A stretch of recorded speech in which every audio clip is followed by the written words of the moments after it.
नमस्कार दोस्तों, एक इलेक्ट्रिकल क्लासेस में आपका स्वागत है। मेरा नाम अरुण प्रजापति है। मध्य प्रदेश में ITI ट्रेनिंग ऑफिसर की जो वैकेंसीज आने वाली है उसमें फिटर ट्रेड के लिए क्लास लेकर आया हूं। तो अभी तक आपने हमारे चैनल को सब्सक्राइब नहीं किया हो तो सब्सक्राइब करें और बेल आइकन को प्रेस करें। तो चलिए शुरू करते हैं आज की क्लास। तो आज का पहला क्वेश्चन है दोस्तों, सुरक्षा उद्देश्य के लिए विद्युत वायरिंग में प्रयुक्त MCB का पूर्ण रूप क्या है? पहला है मिनिएचर सर्किट ब्रेकर, सेकंड है मिनी सर्किट ब्रेकर, तीसरा है मिनिमम करंट ब्रेकर और चौथा है मैक्सिमम करंट बूस्टर।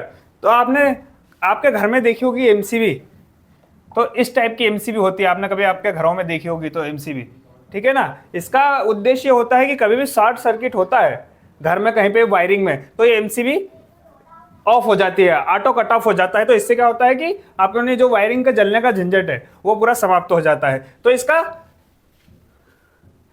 MCB का पूर्ण रूप क्या है? मिनिएचर सर्किट ब्रेकर, ठीक है ना, जो कि अपने घरों में प्रयुक्त की जाती है और ये होती है 6 एम्पियर से लगाकर 32 एम्पियर तक अपने घरों में प्रयोग की जाती है। वैसे तो दोस्तों 1 एम्पियर से लगाकर 125 एम्पियर तक MCB उपलब्ध होती है। ठीक है दोस्तों, समझ में आ गया। नेक्स्ट क्वेश्चन पे। नेक्स्ट क्वेश्चन है अग्निशामक सिलेंडर में भरी होती है, ठीक है। ये क्वेश्चन आया था दोस्तों अपना DMRC मेंटेनर फिटर 2020 में। पहला ऑप्शन है वायु, सेकंड है कार्बन डाइऑक्साइड है, थर्ड है हाइड्रोजन और फोर्थ है हीलियम। तो अपना सही आंसर है कार्बन डाइऑक्साइड। अब कार्बन डाइऑक्साइड क्यों है? अपनी जो आग लगती है वो उसके लिए 3 संयोजी जरूरी है। पहला होता है ऊष्मा, ठीक है, दूसरा होता है दोस्तों ईंधन और तीसरा होता है वायु, या आप इसको बोलते हैं ऑक्सीजन भी बोल सकते हैं, ठीक है ना। तो इन तीनों में से ये तीनों अपने आग लगने के कारण है। अब इनमें से अपने को कार्बन डाइऑक्साइड है जो इन तीनों को बुझाने का काम करेगी। वायु को यहां से कट हो जाएगा तो अपने आप उष्मा आग नहीं लगेगी, ठीक है ना दोस्तों। और जो अपने सिलेंडर है, आग बुझाने की category A, B, C, D होती है, उनको अलग अलग सिलेंडर्स में अलग अलग गैसेस भरी जाती है। किसी में कार्बन डाइऑक्साइड, किसी आग को बुझाने के लिए फोम, किसी को बुझाने के लिए पाउडर और किसी को बुझाने के लिए वाटर की जरूरत होती है दोस्तों। इसी प्रकार है ना अग्निशामक कार्बन डाइऑक्साइड, ठीक है दोस्तों। नेक्स्ट क्वेश्चन है अग्निशामक शक्तिपूर्ण विद्युत आग के लिए उपयुक्त है। RRB ALP 2019 में पूछा गया क्वेश्चन है, अग्निशामक शक्तिपूर्ण विद्युत आग के लिए उपयुक्त है तो कौन सा है जो विद्युत में लगी आग को बुझाने के काम में आता है? पहला है हेलोन, सेकंड है कार्बन डाइऑक्साइड, तीसरा है पानी और चौथा है लिक्विड केमिकल, ठीक है दोस्तों। तो इसका सही आंसर है दोस्तों हेलोन। इसको दूसरा CCl4 कार्बन टेट्राक्लोराइड या BFC ब्रोमो फ्लोरोडाई क्लोरोमेथीन, ठीक है ना। ये हेलोन को ये दो, इसकी जगह 2 ये भी हो सकते हैं, ठीक है। कार्बन डाइऑक्साइड इसमें ही नहीं यूज होगी। वाटर, पानी, विद्युत में लगी आग को यदि पानी से बुझाएंगे तो पानी सुचालक होता है, इसलिए पानी का उपयोग नहीं करेंगे, ना कि केमिकल का उपयोग करेंगे दोस्तों।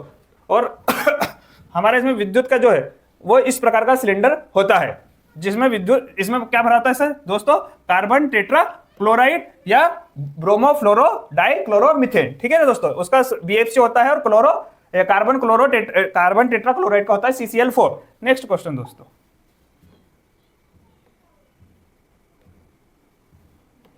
अगला क्वेश्चन है हेलोन शामक किसके साथ भरे होते हैं? RRB ALP 2019 का क्वेश्चन है दोस्तों। पानी से भरे होते हैं, सेकंड तरल पेट्रोलियम गैस से भरे होते हैं, C केरोसिन से भरे होते हैं या D कार्बन टेट्रा क्लोराइड से भरे होते हैं, ठीक है दोस्तों। आप कौन सा हेलोन शामक पानी से तो भरा नहीं होगा, क्योंकि हेलोन आपको अभी इसके पहले मैंने बताया था, हेलोन ग्रुप किसको अग्नि बुझाने में काम में आता है? विद्युत की, ठीक है ना। किसकी अग्नि बुझाने का काम में आता है? विद्युत की, ठीक है ना। जो विद्युत में लगी है वो हेलोन ग्रुप बुझाता है। तो हेलोन ग्रुप में मैंने अभी आपको बताया था उसमें क्या आता है? Carbon tetra chloride. इसमें केरोसिन भी नहीं है, केरोसिन तो आग और लगा देगा, पेट्रोलियम पदार्थ डालेंगे तो और आग लग जाएगी, पानी से इसकी आग नहीं बुझाई जाती। तो हेलोन ग्रुप में कार्बन टेट्रा क्लोराइड आता है दोस्तों। इसका फार्मूला आता है CCl4। नेक्स्ट क्वेश्चन दोस्तों, निम्नलिखित में से कौन सा विद्युत से लगने वाली आग का एक कारण नहीं है? ठीक है, RRB ALP फिटर में 2019 में पूछा गया क्वेश्चन। कौन सा विद्युत में लगने वाली आग का कारण नहीं है दोस्तों? ढीले कनेक्शन, दूसरा है इलेक्ट्रिक शॉर्ट सर्किट, तीसरा है खुले दरवाजे, चौथा है तारों पर अतिभार। तो दोस्तों ढीले कनेक्शन रहेंगे, यदि आपने वायर के जॉइंट बिल्कुल टाइट नहीं करे तो उससे शॉर्ट सर्किट हो सकता है, उससे आग लग सकती है। इलेक्ट्रिक शॉर्ट सर्किट होता है जिसमें चिंगारी गिरती है, उससे आग लग सकती है। तीसरा है खुले दरवाजे से इलेक्ट्रिक का कोई भी संबंध नहीं है, तो अपना सही आंसर क्या है दोस्तों? सी। और चौथा है तारों पर अतिभार, यदि ओवरलोडिंग होगा तारों पर तो वैसे भी विद्युत में आग लग जाती है। नेक्स्ट क्वेश्चन दोस्तों,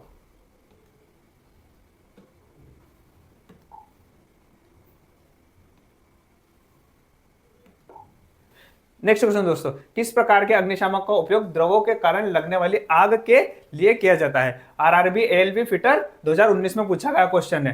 पहला है श्रेणी ए, सेकंड है श्रेणी बी, श्रेणी सी और श्रेणी डी। तो दोस्तों मैं आपको बता देता हूं किस श्रेणी में कौन सी आग किस श्रेणी के अंतर्गत आता है, ठीक है ना। जो श्रेणी ए में लगी आग है वो लगती है अपने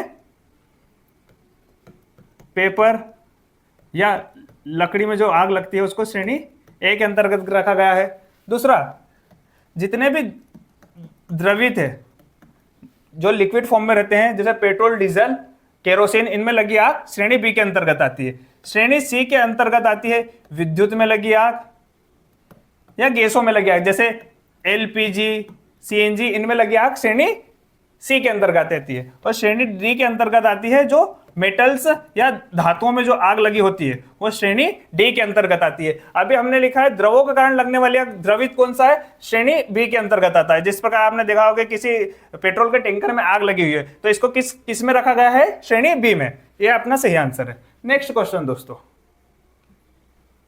विद्युत उपकरण की अग्नि को किस श्रेणी में शामिल किया जाता है? अभी भी दोस्तों मैंने अभी भी आपको बताया किस श्रेणी में शामिल किया जाता है, तो अपना श्रेणी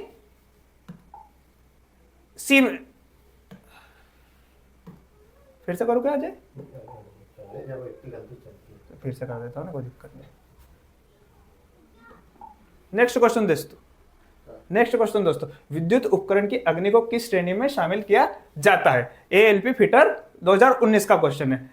श्रेणी ए में, श्रेणी बी में, श्रेणी सी में या श्रेणी डी में? दोस्तों मैंने अभी बताया था आपको जो विद्युत उपकरण में लगी है होती है आग उसको श्रेणी सी में रखा जाता है। तो श्रेणी में सी में रखा जाता है तो श्रेणी सी, यदि आप देखेंगे तो श्रेणी सी का सिंबल कैसा रहता है? सर्कल के अंदर ब्लू। आपसे यह भी पूछा सकता है कि सी, यदि आपको श्रेणी सी की आग लगी है तो उसको कैसे डिनोट करते हैं? तो उसको कैसे डिनोट करते हैं? सर्कल में अंदर सी और पूरा नीला रंग से।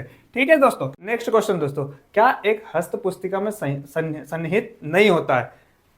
पहला है आधारभूत जानकारियां, सेकंड है दिशात्मक विवरण, तीसरा है सामान्य दोष, चौथा है कारखाना कानून। तो ये क्या है? अपना जो है ये फैक्ट्री है उसकी हैंडबुक है, उसमें क्या नहीं होना चाहिए, क्या नहीं होता है। तो आधारभूत जानकारियां, किसी भी फैक्ट्री में आप जाओगे तो उसमें आधारभूत जानकारियां मिलेगी, क्या इस फैक्ट्री में क्या बनता है क्या नहीं है। सेकंड है दिशात्मक विवरण, दिशात्मक किस दिशा में कौन सा है, क्या है, कौन सा डिपार्टमेंट किस दिशा में, आपको ये दिखाएगा। सेकंड, ठीक है, सामान्य दोष, आपको पता है कि कोई सा भी दोष हो सकता है। अपन वर्क प्लेस पे कुछ भी काम करते तो क्या क्या दोष हो सकते हैं अपने से, वो डोनट रहते, पर कारखाना कानून नहीं होता वहां पर। ये सब कानूनी चीजें हैं दोस्तों, वह वहां पर निर्देश नहीं दिया जा सकता, इसलिए कारखाना कानून इसका सही आंसर है। दोस्तों next question, match the following given list. You ये पढ़ दिया इंग्लिश तो यहाँ, अच्छा हिंदी पढ़ना पड़ेगा, हिंदी पता इस्तेमाल करो, मिलान कैसे करें। भाई इंग्लिश मीडियम वाला बच्चा भी अपने से पढ़ ले भैया, इतना से इंग्लिश तो पढ़ लो कि कम से कम उसको क्वेश्चन समझ में आ जाए। कहना क्या चाह रहा? 1 2 3 match the following given list, स्तंभों का मिलान करें। फिटर 2015 में पूछा गया क्वेश्चन है दोस्तों। पहला है क्लास ए, क्लास बी की फायर, क्लास सी की फायर और क्लास डी की फायर। तो अपन मिलान करेंगे। ये देखो अपने को सही, जैसे सही मिलान करते हैं वो करना है। क्लास ए की फायर किस कैटेगरी में रखी गई है, किस में लगती है? जब क्लास ए को फायर बोलते हैं वुड्स में। क्लास बी फायर किस में बोलते हैं? जब फ्लेमेबल लिक्विड्स, जो कि द्रवित गैसों में जब आग, लिक्विड्स में आग लगती है तो उसको कैटेगरी बी में रखा गया है। कैटेगरी सी में रखा गया है जो गैसों में आग लगती है, जैसे एलपीजी हो गया, अपना सीएनजी हो गया, इन गैसों में आग लगती है उसको कैटेगरी सी में रखा गया। और जो मेटल्स धातु में रखा गया जैसे कैल्शियम मैग्नीशियम में जो आग लगती है वो क्लास डी में रखा गया। ठीक है दोस्तों मैंने किस तरीके से पढ़ा है, यदि आपको समझ में आया और पसंद आया है तो चैनल को सब्सक्राइब करें और वीडियो को लाइक करें। धन्यवाद दोस्तों।